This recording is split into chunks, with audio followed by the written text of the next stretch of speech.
Man, I used to have sore throats every single year growing up, and haven't had one in probably 15, 20 years, which is good. But I wish I would have had a better remedy back then because most sore throats are viral.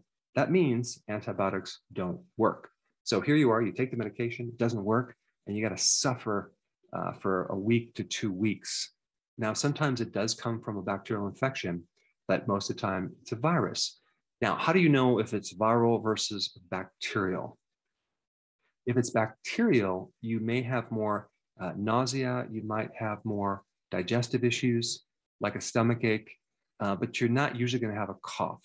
Versus a viral, you're going to have a cough, a runny nose, and you're going to have a lot of swelling back in your throat. Now, the cool thing about this natural remedy, it addresses both areas.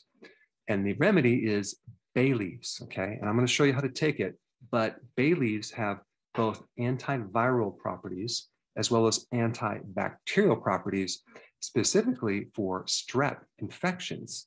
So there's some really great research on that, which I'll put a link down below. Now, bay leaves, those little leaves that you see in your stews or your soups, have some amazing properties that I want to go through.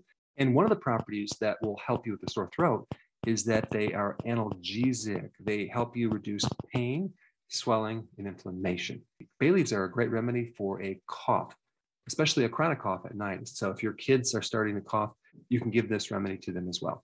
Bay leaves have certain compounds that help stimulate the immune system, that help reduce mucus, that help reduce headaches, especially sinus headaches.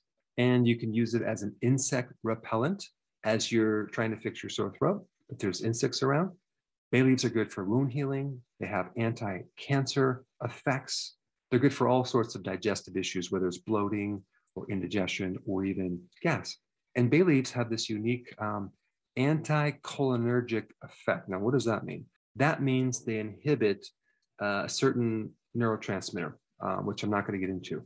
But this property helps reduce an overactive bladder. It helps people that can't sweat, that have vertigo, that have dry mouth, that are constipated, and if they're nauseated. So as you can see, bay leaves have many different properties backed up by some pretty cool research, which I'm going to include in the description. Now, this is how simple it is. It's going to be a tea, okay? You take 2 large bay leaves, okay? They can be fresh or they can be dried out. And you boil some water, like 2 cups, and make sure when you boil it, maintain that boil for about 3 minutes, okay? So it's nice and hot. Then put the bay leaves in this hot water and let it steep for about 4 minutes, okay? You want to make sure that the essential oils and the other properties definitely get out into the water and it's not too hot to drink. Now, I would also recommend cinnamon, like a little stick if you have it, because bay leaves are a bit bitter, but the cinnamon will add a nice flavor. And if you want to add a couple drops of stevia, it will make a nice drink. If you don't know about stevia, they have a liquid version of stevia that's a sweetener and it's from an herb.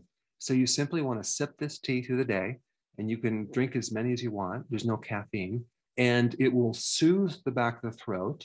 It will get rid of pain. It will reduce the inflammation.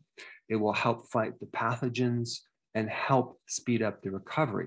Now, this is very, very important. There's another technique.